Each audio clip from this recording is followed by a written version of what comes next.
1 second. I think you can see my first slide, can't you?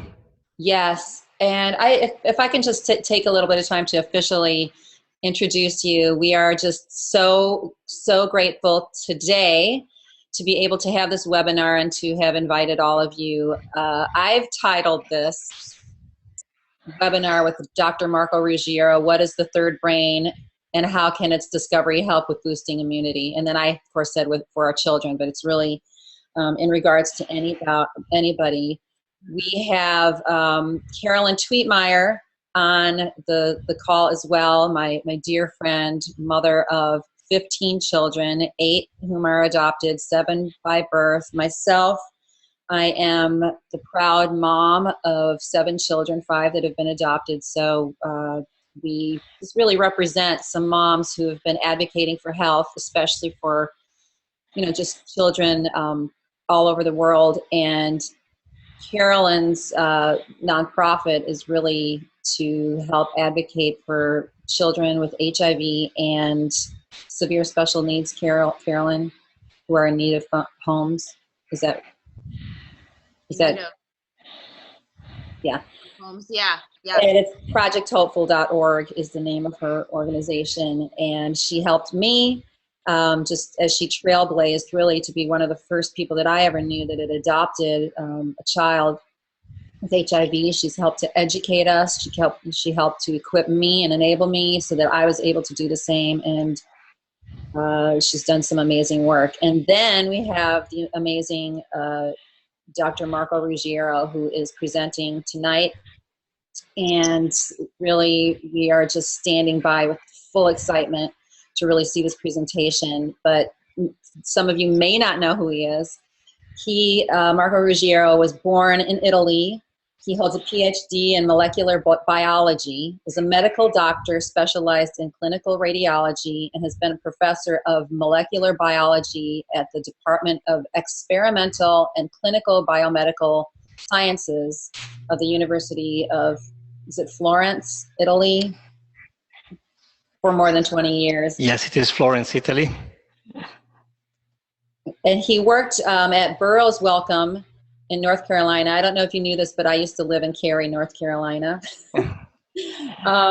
Publishing a seminal paper on signal transduction with Nobel laureate Sir John Vane, and subsequently at the National Cancer Institute of the NIH in Bethesda, USA, working with Dr. Stuart Aronson and Professor Peter Duisberg.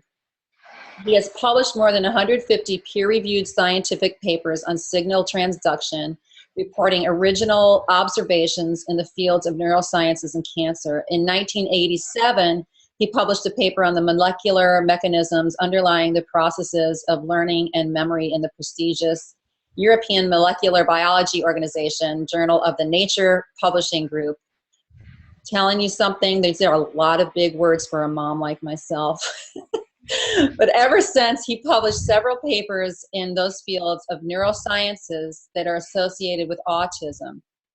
And then one such topic on the frontiers of human neuroscience associated with Nature's Publishing Group, which describes the neurological alterations in the brain of autistic children and the use of ultrasonography in the diagnosis of treatment of autism. In 2014, he has developed an integrated protocol for the treatment of autism spectrum disorders that led to significant successes, with some autistic individuals fully recovering from the disease and able to resume a completely normal life. Some of these clinical reports were described in popular press. So this is actually documented. And if you need to read his bio, you can find that at bravousa.com. That's where I got it. So I'm just going to hand it over to you, Dr. Ruggiero, because I know we have some exciting information to really take in. Thank you, Diana. Thank you, Caroline, and I thank you for this wonderful introduction. And I begin right soon to slightly contradict you, or better, not to contradict you, but I will begin my presentation talking not about autism and neuroscience, but talking about HIV and AIDS. And then we see after the first half of this presentation if you want to go on or if you want to stop and maybe begin the question and answer session, and we can go and talk about autism another time. Before we start, a couple of disclaimers. First of all, the declaration of conflict of interest. I am the co-inventor, together with my lovely wife, Stefania Pacini, of a probiotic yogurt that is called Bravo, and I hold shares in the companies that produce and distribute this yogurt in Switzerland, Europe, and the USA. I'm also the inventor of a new product that you probably never heard of.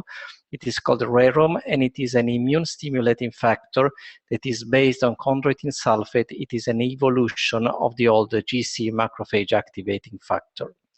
And also, this disclaimer, I think it is important because none of the statements, observations, results that I will be showing have to be interpreted as medical prescription or advices. They are academic and scientific consideration that you are free to use as a starting point for discussion with your trusted healthcare professional if needed. And it is important to state that none of the statements has to be interpreted as a cure for any given disease. We are not curing autism, we are not curing HIV/AIDS, we are not curing a cancer or any other disease. We are simply sharing observation that may help cope with a number of diseases or also help us to live healthier, longer lives. As you said, I began working in research in the early 80s when I was a young medical doctor. This is the very first paper I published on the relationship between food, nutrition, and cancer. It is in Italian, but you still can find it in the National Agricultural Library of the US Department of Agriculture. This is to say that I was interested in the role of nutrition in health and disease since the very beginning of my career. You mentioned the paper that I published with the Nobel laureate Sir John Vane when I was at Burroughs Wellcome in North Carolina. This is the paper I published in 1986 where we described the molecular mechanism of action of some molecules that later on, in particular the protease inhibitors, are used in the treatment of HIV infection and AIDS. You probably heard this name of protease inhibitors. This is where some of the research started in the mid-80s. Then I moved to the National Cancer Institute in Bethesda, Maryland. I was working on oncogenes, the genes causing cancer. And this paper, published together with my colleagues in the journal Science, eventually led to the development of this new type of a biological anti-cancer drug that is called Herceptin. It is marketed by Roche. I have no involvement with Roche at all, but this is where the research started and where this product was initially conceived. In the early 90s, in August 1990, I was interested in the role of the immune system in fighting diseases. In those days, working at the National Cancer Institute, of course, I was mainly concerned with cancer, and I published in the Proceedings of the National Academy of Science of the USA this paper describing how activation of macrophages could empower the immune system to fight cancer. 20 years later, I was presenting together with my wife and Dr. Yamamoto at the World Conference on AIDS that was held in 2010 in Vienna, Austria.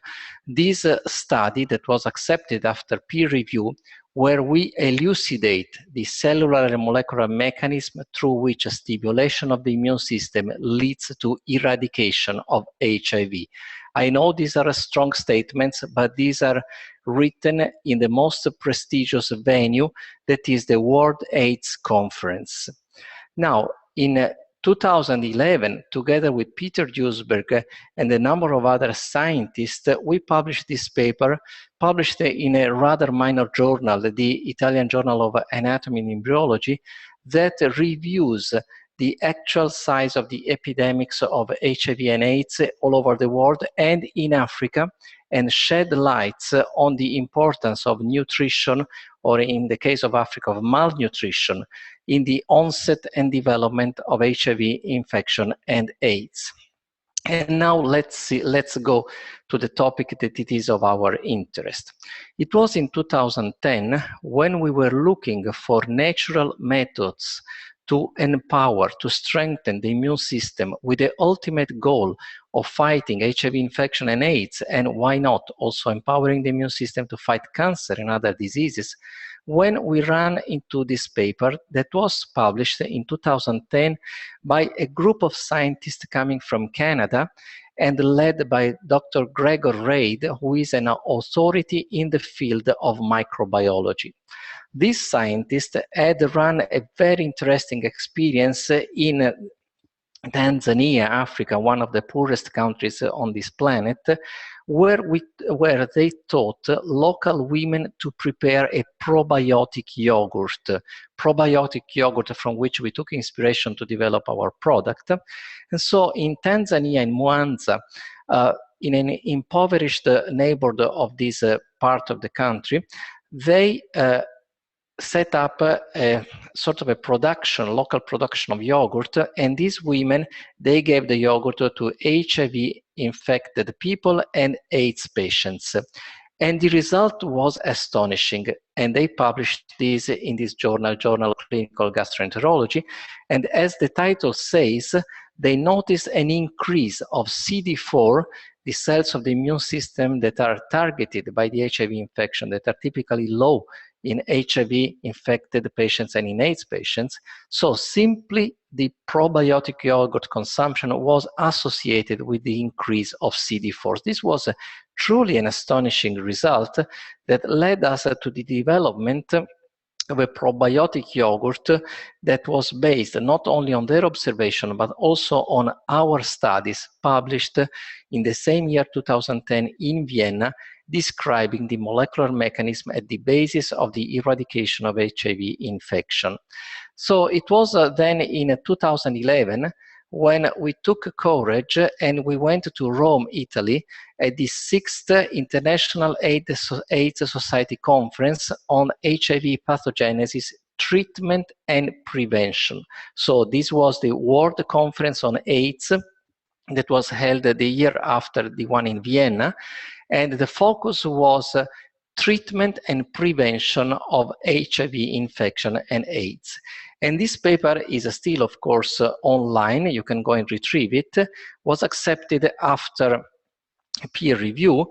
And here we describe for the very first time this product that came out from our research. In those days, we were not marketing this product, and so the nickname was MAF, macrophage activating factor 314, because it took us 314 experiments before we could found the formula that truly was effective in reconstituting the immune system.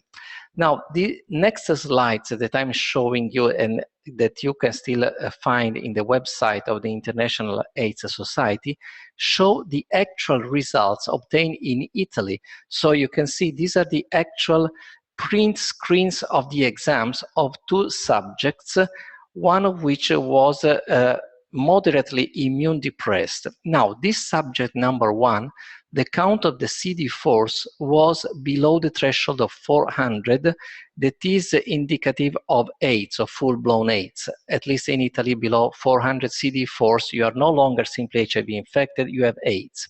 So before consumption, this subject had 372 CD4 cells.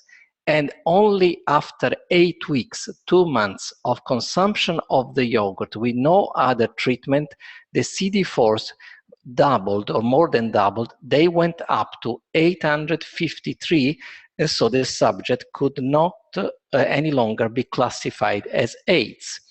Now, the other subject is even more interesting because this was a female, and the number of CD4s were fairly high, 857. The point is that the number of the CD8 that are so-called suppressor, those cells that inhibit, block the immune system, was too high. And therefore the ratio CD4-CD8 was too low. In other words, this lady had a good number of good soldiers, the CD4s, fighting for the immune system, but also had a high number of those blocking the immune system. It's very interesting to notice that only after 3 weeks of consumption, not only the CD4s went up by a figure of about 400, but the CD8 went down. In other words, it was not simply a non-specific stimulation of the bone marrow. It was a rebalancing of the immune system, rising the number of the good soldiers and decreasing the numbers of those who tried to stop the good soldiers. So in this case, the ratio went up and went back to normal. And this happened only after 3 weeks. But these results by themselves don't tell you too much if you're not in the field of HIV and AIDS. Just to give you an idea, according to the literature, when you take the antiretroviral drugs, you expect an increase, on an average increase of about 90 cells in 1 year. 90 cells in 1 year. In this case, using only a nutritional approach based on this probiotic yogurt, we saw increases of 400 in only 2 months. So definitely a result that, by the way, was fully consistent to the results that Gregor Reid and colleagues had reported from their experience in Tanzania. We also wanted to look at other cells of the immune system, the so-called NK or natural killer cells. You go to Wikipedia and you find out that these cells are a type of cytotoxic lymphocytes that constitute a major component of the innate immune system. They are the cells that prevent the onset of tumors and that kill the cells infected by viruses. So they're extremely important in our immune response. Obviously, the subject number 1, the one who was moderately immune depressed, had a low level, 165 of these NK cells, that went up to almost 400 in only 2 months of treatment. And also the other subject, who had a fairly decent level of NK cells at 251, saw an increase of about 90 cells in only 3 weeks. So from this data, that may seem a little bit dry, not too passionate, we can say that we were able to rebalance and stimulate in the most natural way the immune system within week, and quite obviously without any side effect.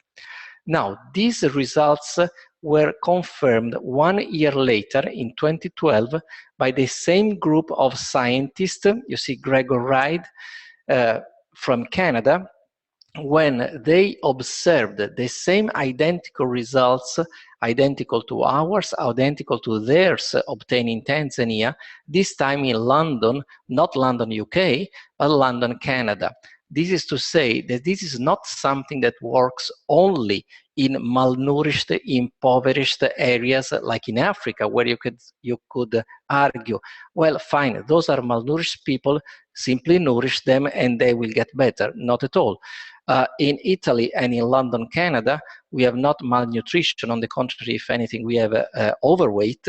And nevertheless, the effects of these probiotic yogurts, they are very, very significant also in those parts of the world where malnutrition is not an issue. Now, this is one of the many emails that I received. This was received today at 1:40 a.m. I don't know what time it was when the guy wrote it. This guy is a lawyer whose son is HIV positive. Now, as it says here, Peter, who is HIV positive, tried the Bravo, and again, the viral load, that is the number of viral particles in your bloodstream, to make it short, went down in only 2 months. So again, 8 weeks, maybe 9 weeks here, from 12,000 to 6,000. And the CD4 cells, that the lawyer calls them T cells, went up in the 60s after having been in the 600 in the 400. So again, we see a consistent increase of CD4s of about 200 cells in about 2 months.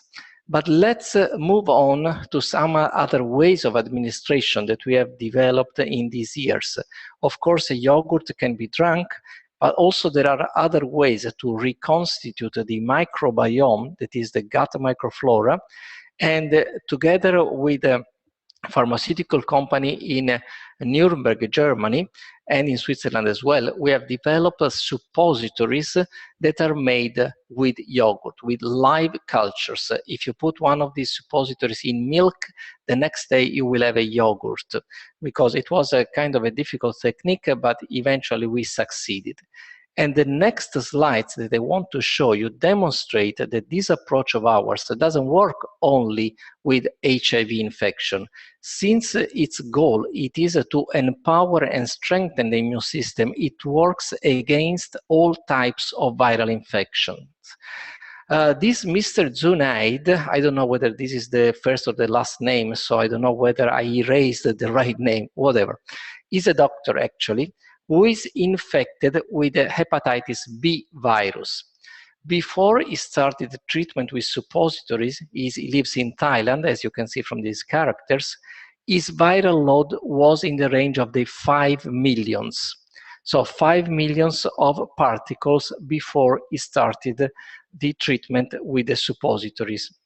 Now, about 1 month later, that is in October of 2014, his viral load went down by 90%, because from 5 millions, now it was 284,000. A few months later, the viral load went down to 20,000.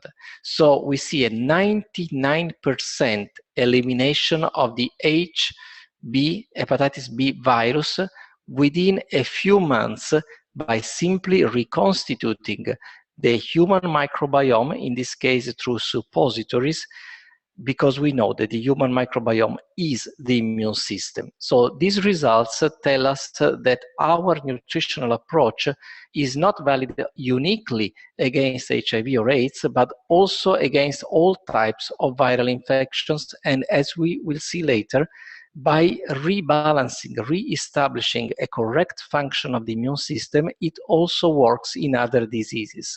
Oh, I forgot, his viral load went farther down to 12,000, so now it's difficult to say it is a 99.99%, his viral load was almost undetectable.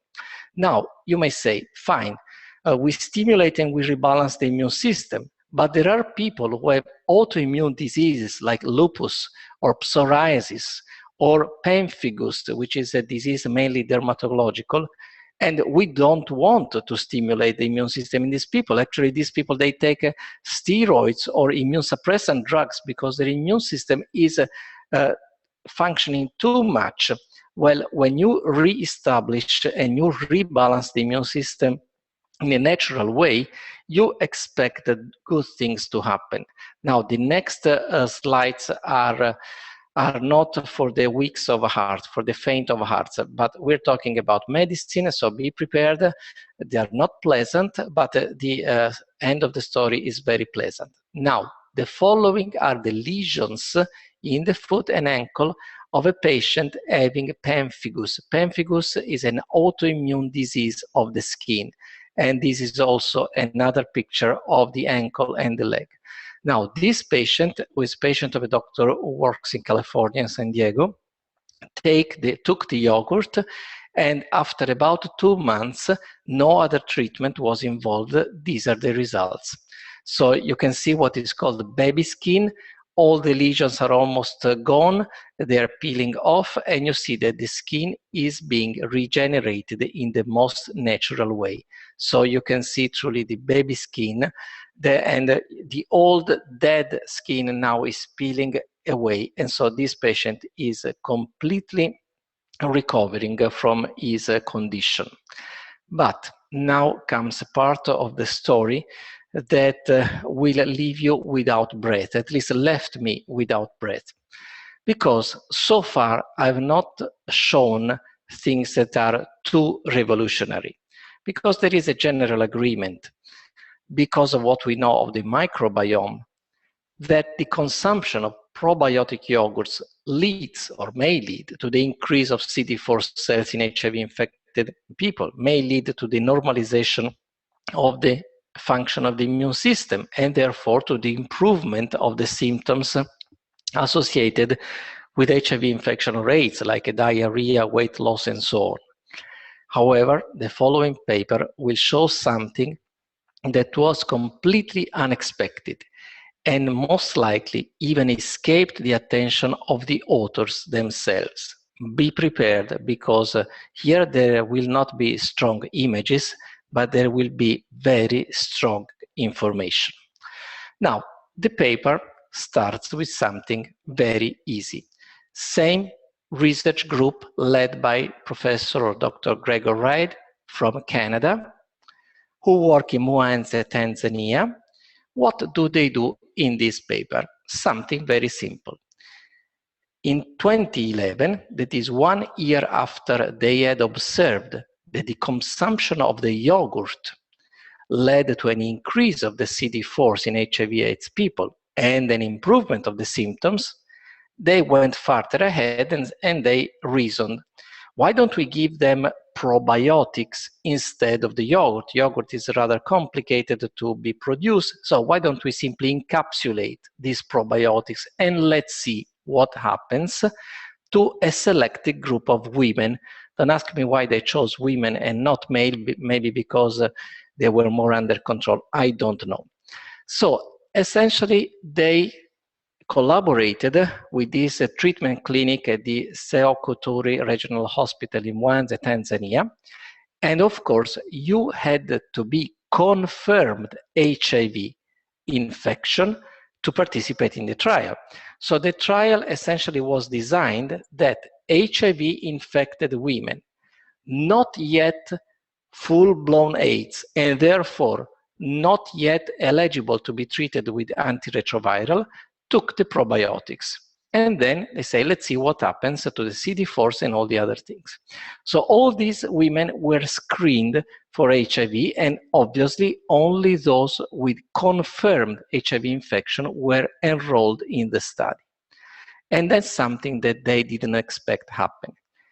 In the women assigned to the probiotic group, there were 33 women assigned to the placebo group and 32 assigned to the probiotic. 2 of them became HIV negative.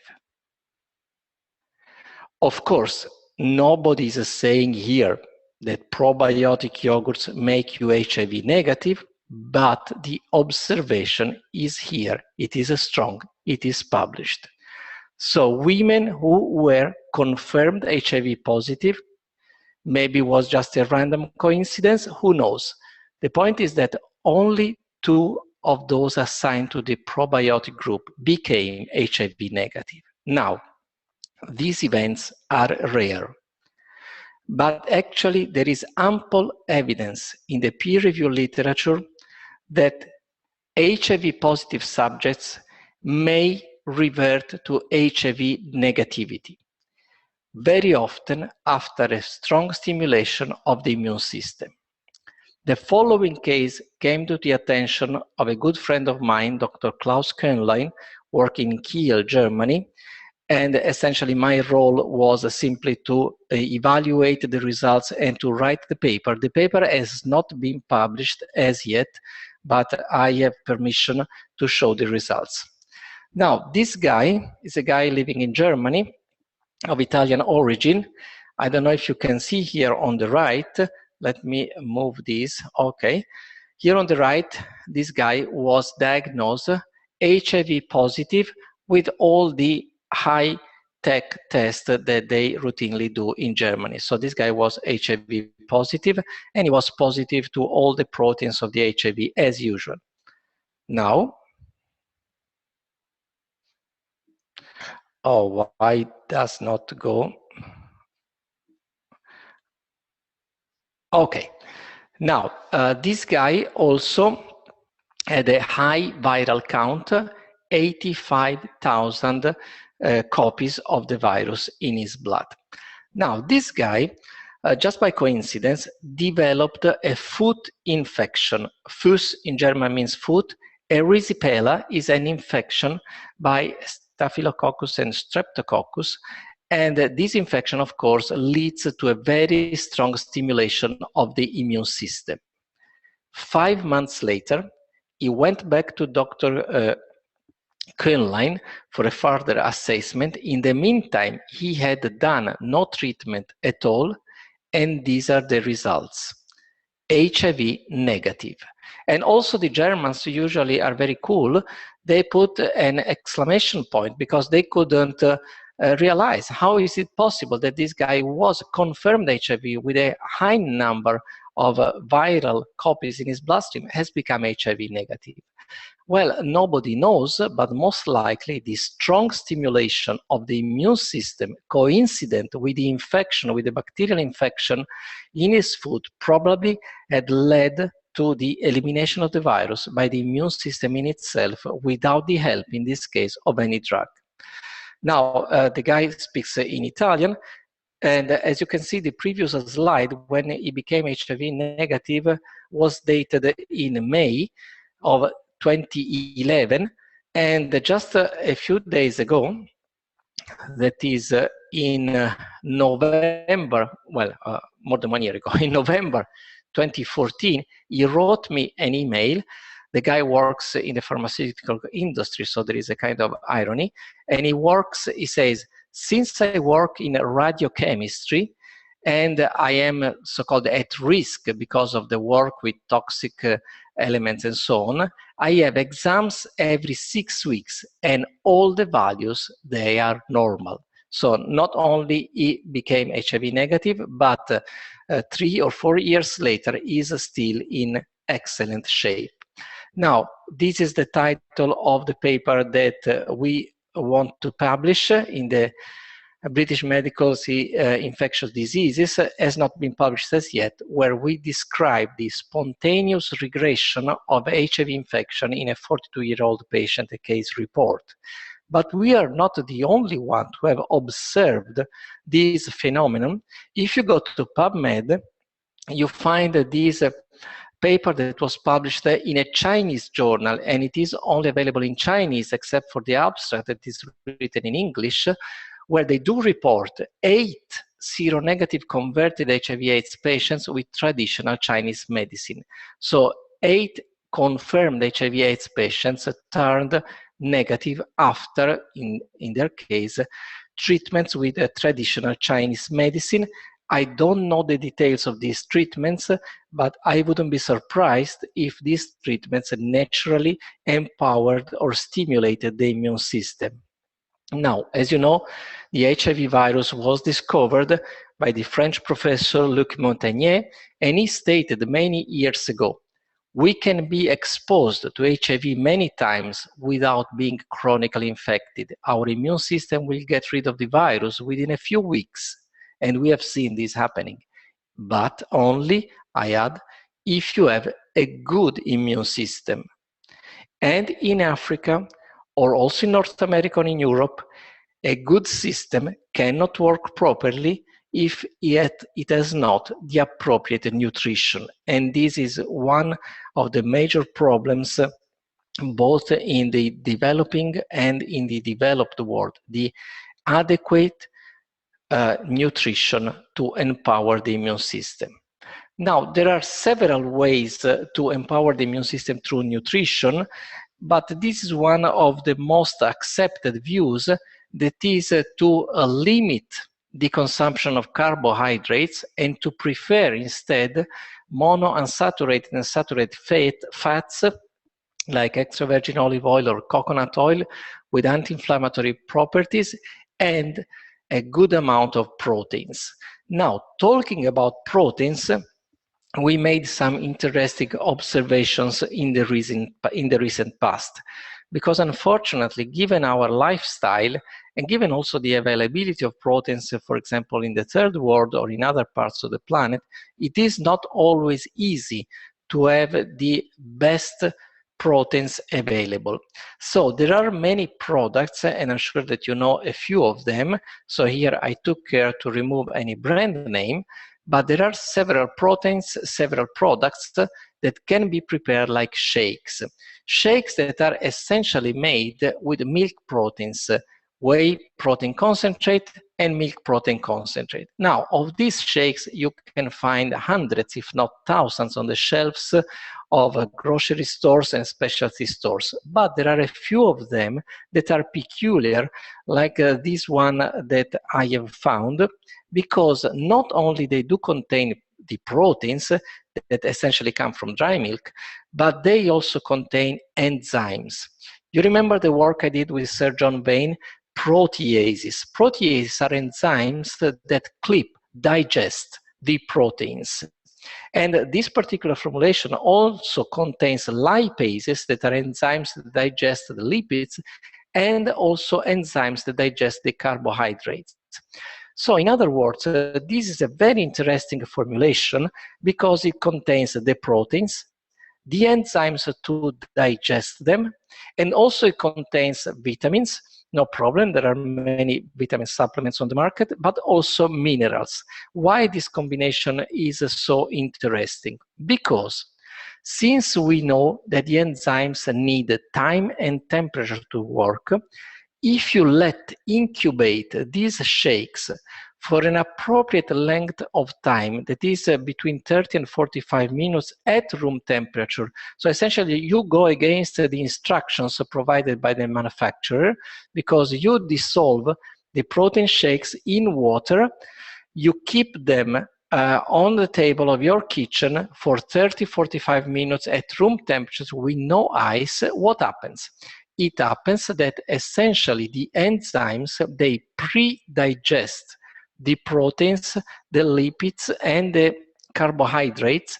So what you will be drinking after 30-45 minutes has nothing to do with the stuff that you have dissolved.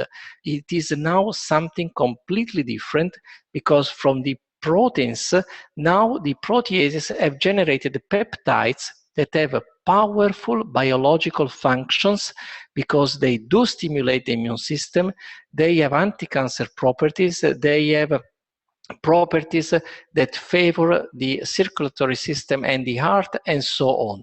So if you simply are patient enough to wait 30-45 minutes, you will have something that not only is an excellent nutritional support, you have something that exerts a number of beneficial healthy effects. Now, if you take the yogurt and you mix the yogurt together with this shake or other shakes that have a similar formula, now the enzymes, they work together with the yogurt, and at the end you have something even more powerful. But let's be wary, because proteins alone are not sufficient. In other words, if you want to see truly a good stimulation or a rebalancing of the immune system, an immune system that can successfully fight viral infections and cancer, you also need other nutrients, other macromolecules. That's why some products are not so efficient. They're good nutritional support, but they don't do much more, because they lack a fundamental molecule, macromolecule, that is called chondroitin sulfate. Now, chondroitin sulfate, whose chemical formula is reported here, again, this comes from Wikipedia, so it's freely downloadable. It's a very interesting compound. You go back to PubMed, and in 1998, it was demonstrated that chondroitin sulfate is a potent inhibitor of HIV.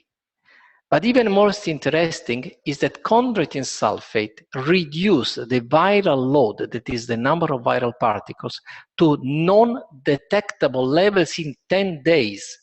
I'm not wrong, I'm reading right, 10 days. A result that obviously cannot even be imagined with the most powerful antiretroviral drugs we have today. So in 10 days, the chondroitin sulfate was able to reduce the viral load of HIV-infected patients to non-detectable levels. And then again, the Italians come to the rescue, because it was in 1999 when an Italian researcher, a certain Di Caro, reported that chondroitin sulfate not only inhibited the HIV, but it empowered the immune system up to the point that also these so-called opportunistic infections that are unfortunately associated with HIV and AIDS were inhibited, were counteracted by the chondroitin sulfate. So the chondroitin sulfate, this macromolecule that is present in the Bravo yogurt, and also it is formed during the incubation period of those shakes, because chondroitin sulfate essentially is part of milk. Now the chondroitin sulfate inhibited not only HIV, but also the herpes simplex virus type 1 and the human cytomegalovirus, both agents that are responsible for the opportunistic infections in HIV-infected people. And these authors concluded that in view of the absence of the side effects, a combination of these derivatives could have potential therapeutic effects. This is the paper that you find in PubMed, where they say that a combination of these derivatives may have therapeutic potential. Then don't ask me why. All this research that was published in the mid-late 90s was never followed up. Fortunately, we are following it today, and the products that I've shown you thus far, they are based on this research that now is almost 20 years old, and that has always been confirmed, never disproved. The conclusions of this first part of my talk, that could be also the last, if you wish, and we can go to the question and answers, is probiotic yogurts that reconstitute the microbiome and therefore the immune system, because we now know that the microbiome is the immune system, may help fighting viral infections. And we have seen several examples of these, from Tanzania to Canada, from Italy to San Diego, California, from Germany to other places in the world. Now, another point is that the proteins that have been partially digested in what we call in vitro incubation, that may simply happen on the table of your kitchen, may help strengthening the immune system, because thanks to the presence of the proteases, during these 30-45 minutes, a number of peptides and other molecules like chondroitin sulfate are formed, and these molecules, they not only have a nutritional value, they are very powerful in rebalancing and stimulating the immune system. And when you combine this with the yogurt, of course, you have the best of both worlds, because you have the live microbes, but you also have all these molecules. And last point is that glycosaminoglycans such as chondroitin sulfate appear as promising agents that strengthen the immune system and help fighting viruses, plural, because as we have seen, all this is not simply related to HIV infection and AIDS. Since it is related to empowering the immune system, of course, whether you have an infection from hepatitis B or from Lyme, it doesn't matter, because the immune system is the one that takes care of all these types of infection. Now, I'll be speaking for 40 minutes, and I stop it here for a few seconds, and I let Mrs. Diana or Mrs. Caroline to decide together with the audience what we want to do. I am available to go ahead for another 20-25 minutes and talk about autism, or I can stop it here and we can discuss at length, and we can talk about autism another time. I'm here at your disposal, at your service, so please let me know how do you like to proceed. Well, this is, I mean, I'm speechless. This is amazing stuff. And I know that Carolyn, I think that you had a couple things to say, just because you've tried this protocol, and we wanted you to just kind of give a little bit of a testimony, and then we'll maybe ask some questions. Yeah, I mean, I would like to touch a little bit on the autism aspect if we can, just maybe for a few minutes, and maybe segue into our next get together. But I definitely would like to share a little bit about what has happened in my own house. You know, a lot of you know one of my daughters that has struggled and actually has an AIDS diagnosis, and her situation for a long time has been an extremely low CD4 count, and it dropped again recently before we started with the yogurt protocol. And what took us years in the past to slowly build her up to. We had a pretty extreme jump for her. Actually, it never happened before in the 8 years we've had her, in the U.S. using her ARVs. Within 3 months, she had an extraordinary jump that we hadn't seen ever in the history of her being here and following just the regular medical protocol. So on top of what we already were doing with her medication, we simply added this, and we can't deny that some pretty awesome things have happened as a result. And on top of that, our house is like a giant petri dish. We've dealt with some other significant issues. We've got an H. pylori circumstance that we have seen incredible things happen with. We have a son with autism that, there's some undeniable things happening here that weren't happening before we started. And our kids with Down syndrome as well. Just some incredible things are going on. I can't explain it, but I can't deny it. So I just want to share it, and we're just so excited to share the potentials and possibilities of something that is just so, which it sounds so simple. Basically just hearing that this is essentially yogurt.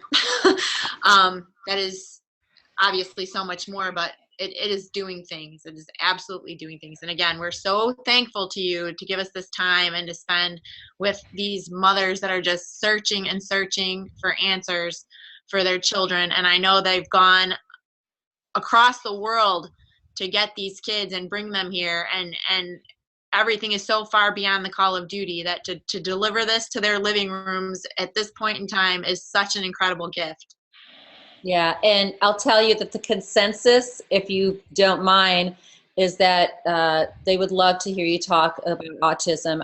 There was one question, if you don't mind just clarifying, was the room, it's all written here, but if there's any more that you could add to the room temperature aspect of the enzymes, developing and sitting for a while. I don't know if there's anything else to elaborate on, but there was some confusion, and because I'm following some texts in the thread. Well, on the room temperature, the concept is very, very simple. Some of the shakes, like the one that I showed before, they contain not only proteins and other nutrients, but they also contain the enzymes that are the same that we have in our body to digest them. Of course, if you pre-digest something, you already have the products of digestion that by themselves exert a number of healthy effects.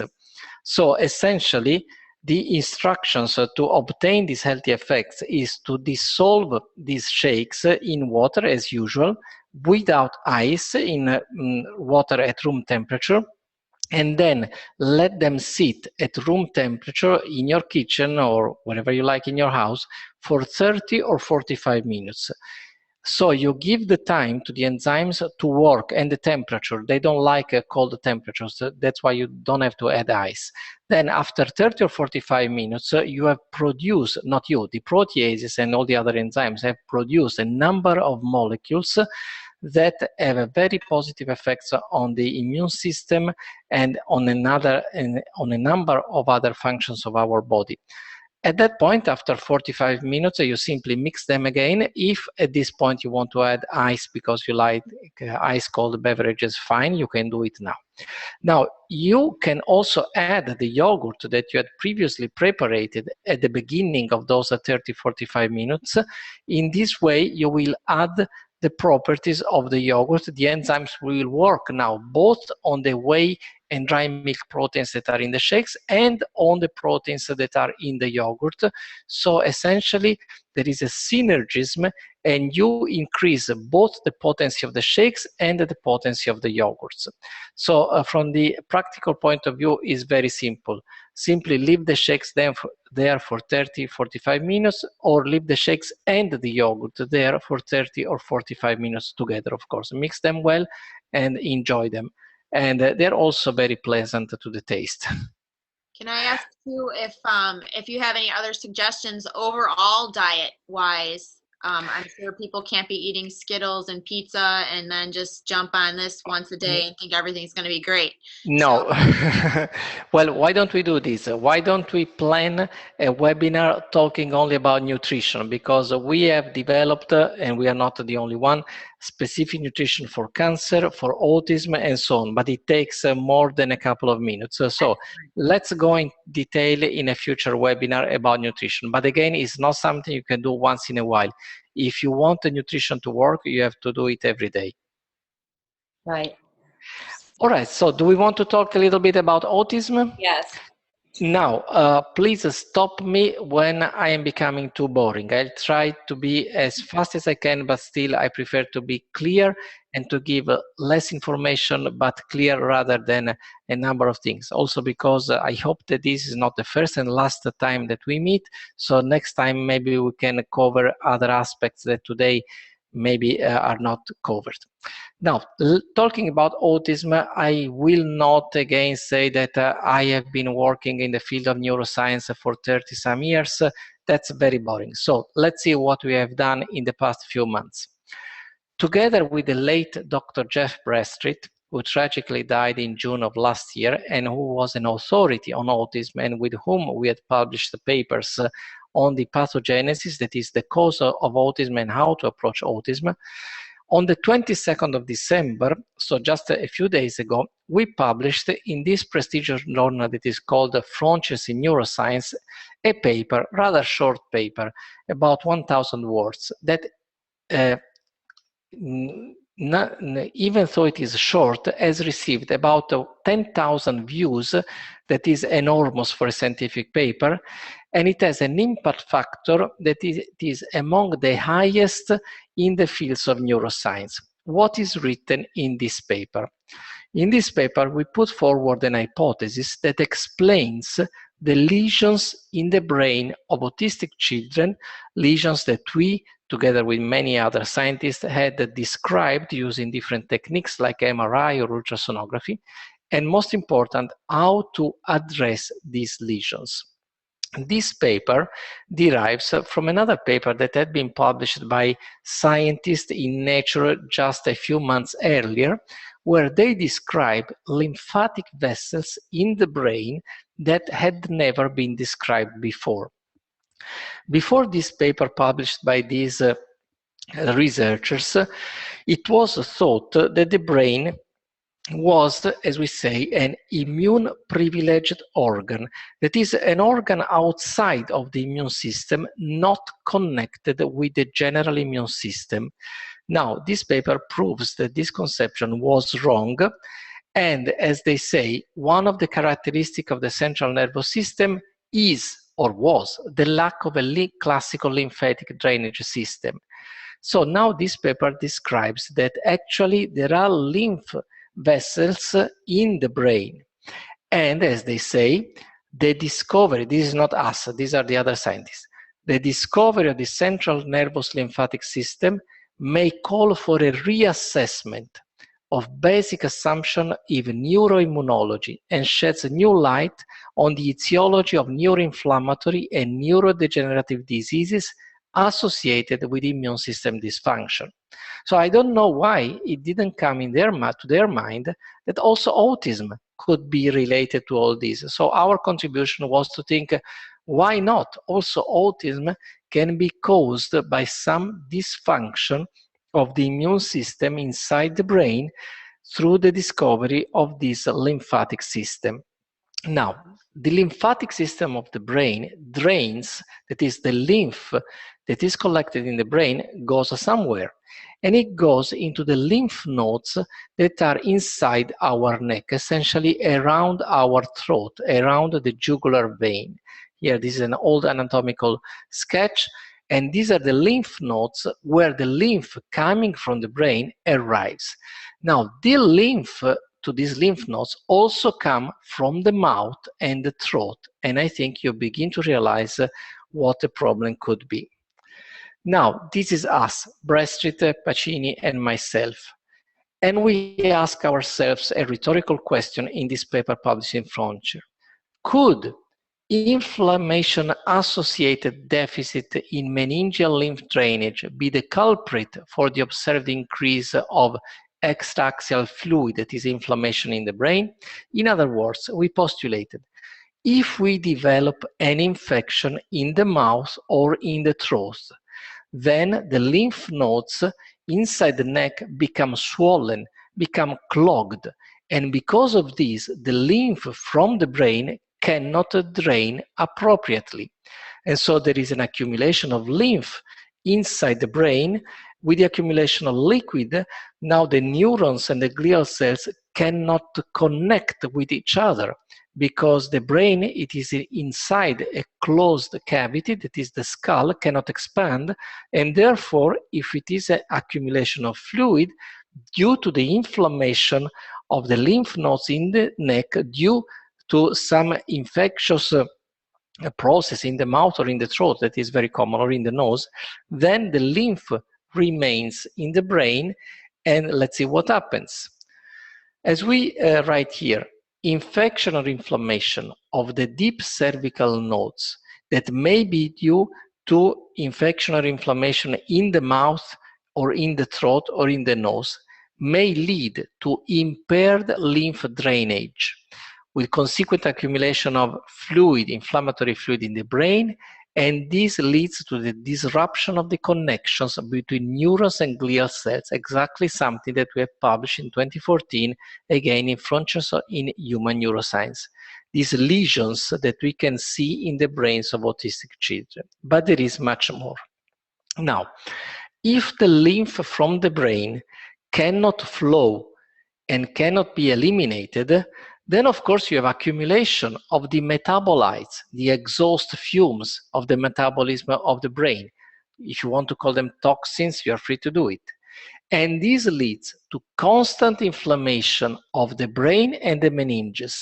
And if you are in the age of development, this leads to alterations of brain development and function, that is autism. If you are old, this leads to all types of neurodegenerative, neuroinflammatory diseases such as multiple sclerosis, amyotrophic lateral sclerosis, Parkinson, and Alzheimer. There is something even more interesting. Now, if the lymphatic drainage, that again is the flow of the lymph from the brain down to the immune system, is impaired, of course, the immunological defenses of the brain are decreased, and it is decreased the capability of the brain to fight pathogenic microbes, microbes that penetrate into the brain from the intestine. Now here I borrowed a slide from the famous French philosopher Jacques Derrida, who obviously in French wrote about himself, I must be crazy to write this. And I know that I sound very crazy in saying in public and even encouraging you to share this, that there are pathogenic microbes that penetrate into the brain from the intestine. Now, as you know, and we've been talking for about 40 minutes, I have some experience in the field of HIV and AIDS. So let's go back to the field of HIV and AIDS, and let's look at this paper that was published in PLOS by these researchers, again coming from Canada. What did they do? Essentially, their study began like a simple study. They were interested in assessing whether in the brain of people who had died of AIDS, they could find microbes that were indicative of opportunistic infections. So again, something rather trivial. You have AIDS, you have opportunistic infections. It is likely that after you have died of AIDS, we find microbes in your brain. The point, however, came when they began looking at the controls. They were doing autopsies. So controls are people who have died of a heart attack or a cancer, but definitely have no immune deficiency, have no HIV or AIDS. Now, they found in the brains of the controls a number of microbes without any sign of infection or any sign of inflammation. And they were forced to conclude something that defies, or it is a diverge of science fiction. So let's read together with them. They begin very easy. The existence of commensal microbes that colonize organs within the human body has long been recognized and termed microbiome. So we all know that we are not sterile. We have a gut microflora. We have microbes in our nose, throat, mouth, on our skin, and all these microbes are called microbiome. However, until this paper, it was thought that the brain was sterile. Of course, unless you had some serious encephalitis or meningitis that are very serious disease. And they write, in an organ, the brain, widely assumed to be free of infection agents in the absence of a specific disease process. In other words, they did not autopsy the brains of people who had died of encephalitis or meningitis. They were people died, let's say, of a heart attack.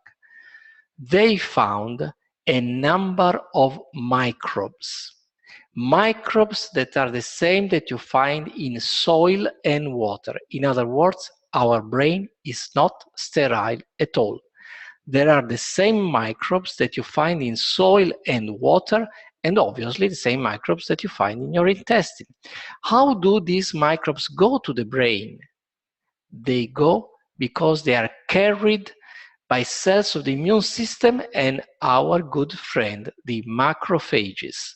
Macrophages that have been the object of my research since 1990 when I published that paper in PNS. So in other words, the macrophages, they pick up the microbes from the gut and elsewhere, and they carry them to the brain through the lymphatic vessels that had not been discovered until a few months ago, and that Brassett and myself highlighted their importance. So, summarizing. In the brain, there are microbes that are commonly found in soil and water. The cells of the immune system, mainly the macrophages, carry these microbes to the brain. And we hypothesize that the brain lymphatic system through which the immune cells travel is instrumental, it's like the highway, to carry the good or the bad microbes to the brain and influencing its function. Of course, do you think that if there are millions, billions, or zillions of microbes in your brain, they're doing nothing? Obviously not. As the researchers who published in PLOS write, the capacity of microbes for influencing brain function is immense. For a scientist, it's not easy to say it is immense. It means it's beyond recognition. Obviously, now that we know that microbes are part of our brains, don't think that they're doing nothing. They influence the function of our brain just like neurons and glial cells do. So now we have to deal with a totally new concept, the brain microbiome, the microbiome inside the brain. In autism, the role of the gut microbiome was widely recognized, and there are thousands of papers describing the gut microbiome as a new frontier in autism research. And we know that experimental changes in the gut microbiome can affect emotional behavior. All these are papers published in PubMed. And microbes manipulate the host, that is our eating behavior, to increase their fitness. And microbes are directly implicated for the development of psychobiotic. That's a new word. Not anymore probiotic, but psychobiotic. That is microbes that influence the way we think, our depression, our mood. Voices from within, gut microbes and CNS. All this was known. But until now, including ourselves, when we presented in 2015, a few months ago at Autism One, we thought that the brain, the immune system, the gut, and the microbiome were not separated organs, but different anatomical and functional components of the same organ. And therefore, we developed this comprehensive strategy to target all these components at the same time. But we still were wrong, because we thought that the microbiome in the gut influenced the function in our brain. And so the reasoning was, let's fix the gut, and this will reflect on the brain. We were wrong. The microbes are inside the brain, and in the past 5 months we have learned that the interconnection is much stricter than what we had imagined. The microbes are cells of the brain, just like in the neurons and the glial cells. The microbes are as important as the neurons and the glial cells. The microbes arrive to the brain, to the immune system. Now we understand why immune dysfunction is related to neurological issues, because the immune system carries the microbes. And this could sound like a spot. The microbes that you have in the intestine are the microbes that you have in the brain. And probably you want to have good microbes in your brain. And if you want to have good microbes in your brain, you want to have good microbes in your gut. In addition to this, you want to have a functioning immune system inside your brain, and you want to have a functional lymphatic drainage so that the lymph can flow from the brain down to the immune system. That's why we developed this protocol that today I will only touch briefly, and of course I'm available to expand on the diet, ketogenic diet, the reconstitution of the brain microbiome, and the targeting of these deep cervical nodes. So I will go rather fast, but I'm available to expand and elaborate on these points in another webinar. Now, until recently, and please, Diana and Caroline, stop me whenever you feel, looks like you are masochistic, you want to hurt yourself listening to me. Okay, until you switch off the connection, and then I realize that I say too much, I keep on talking.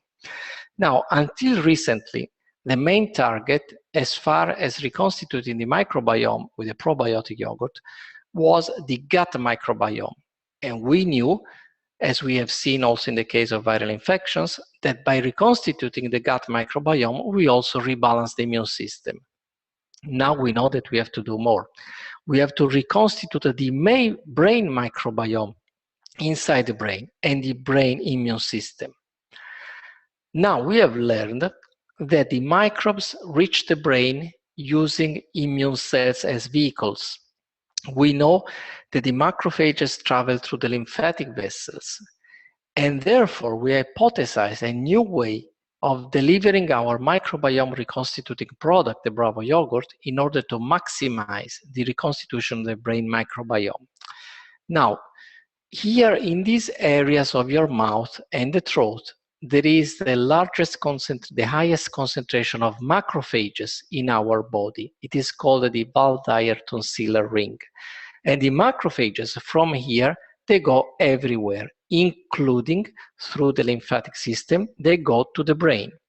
So here is where the macrophages are located, in these areas, and every time you have a deglutition, as you see, the bolus, in this case could be the yogurt, goes exactly where the macrophages are located. So as long as you keep the yogurt in your mouth and you swallow it slowly, you are stimulating the macrophages. The macrophages not only are activated and they activate the immune system, something that we have already seen, but they also pick up some of these microbes, not all of them, of course, and some of these microbes are carried by the macrophages up to the brain. Of course, the macrophages have to be in good health, good strength, and efficiently stimulated. Therefore, we saw that the best way to deliver the Bravo is to divide the daily dose into 6 or more doses and keep the yogurt in the mouth as long as possible so that it continuously targets the cells of the lymphoid tissue that is associated with the mucosa.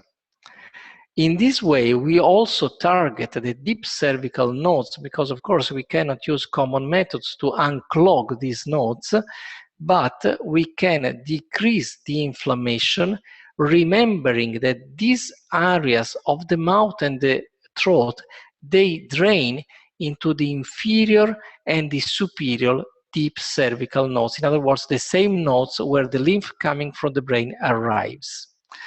Now, this becomes very interesting, and I anticipate that the following results have not been published as yet, but I feel I have the moral duty to share them with you. Now, how do we demonstrate that we can reconstitute the brain microbiome? Of course, we could do a very simple experiment. Take two subjects, one could be myself, one eats the yogurt, the other doesn't eat, and then we do an autopsy and we look for microbes in the brain. It's something, of course, can't be done. So let's avoid this type of experiment and let's go to Petri dishes in vitro. Let's remember, if you go to Wikipedia or somewhere else and you look for cells of the central nervous system, you find neurons of all types and glial cells. Now we know that you have to add microbes. So microbes are cells of the brain, are cells of the central nervous system. They exerted their action. Now, here, what did we do? We do an experiment that at first, again, we must have been crazy even to think about this experiment. This is a Petri dish. You can see the entire Petri dish. These are cells, and in particular, these are human neurons. These cells are sitting on the Petri dish. There is only their medium, no stimulus, nothing. What do? They sit there lazily. They try to connect to each other. This is a neurite connecting this neuron with this neuron. This is another one. Here you see another one, but they don't do very much. They simply sit there, they survive. Now, what we did, again, defies common sense. Cell biologists, of course, they try to stay away as much as they can from microbial infections, from microbes, because cells in a Petri dish, they don't have an immune system to fight microbes. So if microbes happen to be in a Petri dish, they quickly overcome the human cells. The human cells, they all die. So microbes are the enemies of the cell biologist. In this case, we took the Bravo yogurt, we filtered and diluted it, and then we simply did this crazy experiment to put the microbes of the Bravo yogurt together with the neurons.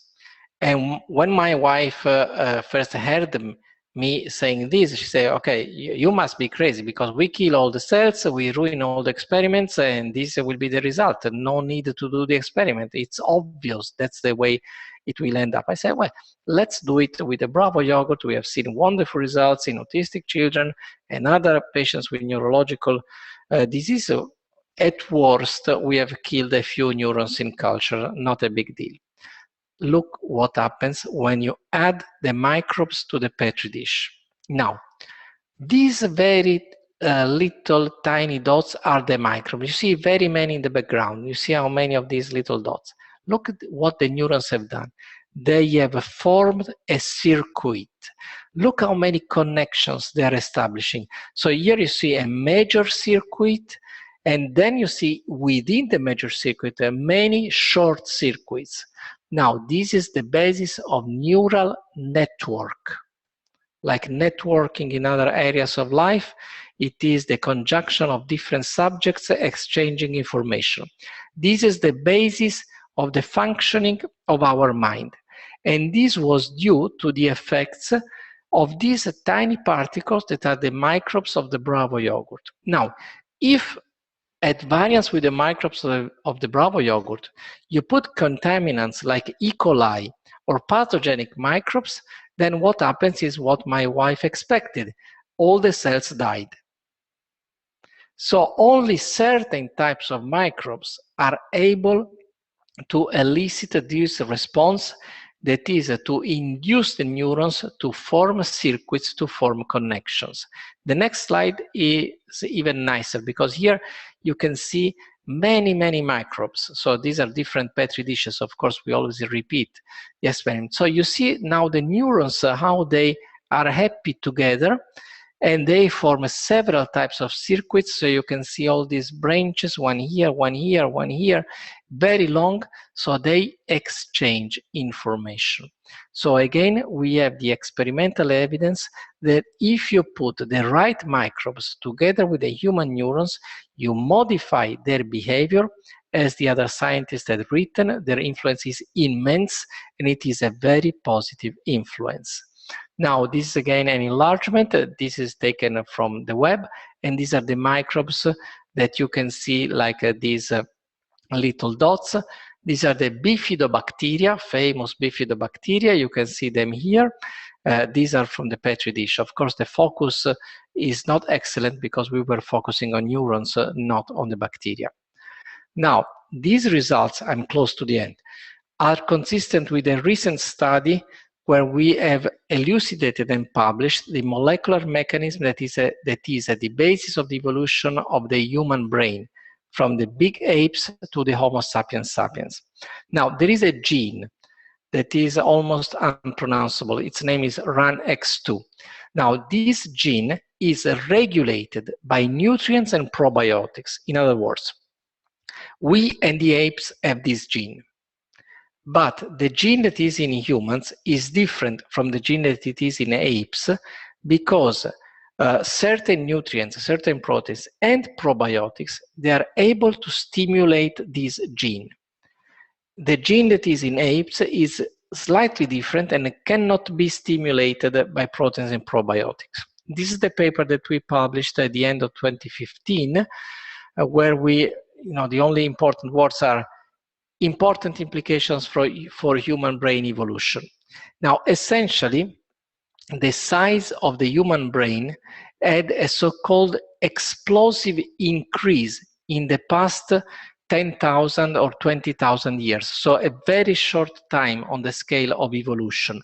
So from the apes to the Homo erectus, the brain was small. In ourselves, the brain is much bigger. Why? Because the skull is much bigger. Why? Because this gene, RANX2, is stimulated by probiotics. In other words, when this type of hominid, or someone after this one, began to ferment food, and in other words had something that today we call probiotics, this gene was stimulated and the capacity of the skull increased, and it could accommodate a much larger brain.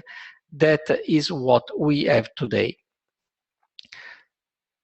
And as a matter of fact, this is the paper demonstrating that the Lactobacillus rhamnosus, which is one of the components of the Bravo yogurt, activates this RANX2 gene. So these papers are all rather obscure. That's why they never received any public attention. But if we put all the pieces of the puzzle together, now everything begins to make sense. So in other words, we have demonstrated at the molecular level what had been hypothesized for years. That is, the explosive recent evolution of the human brain is or was due to changes in nutrition, and probiotics played a major role in this phenomenon. I was in Florida at the National Autism Conference last November, and I was among the public. This is a picture taken with my iPhone. This is Dr. Rossignol, an autism expert, and who reported the clinical level of evidence of the different treatments that are proposed nowadays for autism on what is a strictly termed evidence-based medicine. And you may be interested in knowing that the first three are something of the first three of the treatments that, according to the principle of evidence-based medicine, are the most effective on the overall autism behavior are carnitine, probiotics, carnosine, sulforaphane. Now, carnitine and carnosine, they are proteins that are contained in milk and in fermented milk products like the Bravo. Probiotics, of course, they are contained in the Bravo, and the sulforaphane is a sulfated compound of the same class as the glycosaminoglycans like chondroitin sulfate. So with one single tool, we have the 4 most effective treatments for the overall autism behavior. Again, this is not my slide. This is a slide taken from Dr. Rossignol, who is not the one who wrote this slide, is the one who found all the collected evidence from the evidence-based medicine. Now, by combining these two studies, the one on the RANX2 and the paper published with Jeff Brestreet, now we know why probiotics, or better, the fermented food products, are so important, not only in the evolution of the brain from the great apes to the Homo sapiens, but also in the development and function of the human brain, because the so-called probiotics, they are cells of the brain. And now we have found a way to deliver them to the brain to solve the problem of the inflammation of the deep cervical nodes, to stimulate the macrophages so that they can carry these cells to the brain. So now we have all the tools that we needed. And of course, as the advertising say, it is up to you to decide which type of microbes you want to have in your brain. I think this is the last slide, and now I am over for real, and I thank you for your attention. Thank you so much. That was so great. Thank you. Thank you for your time. I know that we would have many questions, but like you said, you know, we'll have another time. Carolyn, was there anything that you wanted to ask or say before we let Dr. Ruggiero get like water or something and take off and have his dinner for the night? I have some water. I'm really excited to read some of the feedback and a lot of the questions and some of the buzz back and forth that Dr. Ruggiero can't see. So I'm even more excited now to plan and schedule another webinar as soon as possible. And again, we're just so incredibly grateful. This is revolutionary, and I so wholeheartedly believe it's going to change so many lives. Yeah, and for people who want to order Bravo, the yogurt, can they go? Because I went on the other day and it said something about shipments being sent on January 15th. I didn't know if they could go on and order. Well, you're asking me something that I'm not familiar with, because even though it is true that I hold shares in the companies, I'm working as a research rat, or a rat lab. So I don't know these administrative details. I know that they're producing it. The Bravo yogurt is produced in Switzerland and in the USA. I know that in the next 2 weeks or so, it should be available again in the USA. They had a Christmas the backlog. I don't know what they did over Christmas, but so yes, it is available. It is fully available.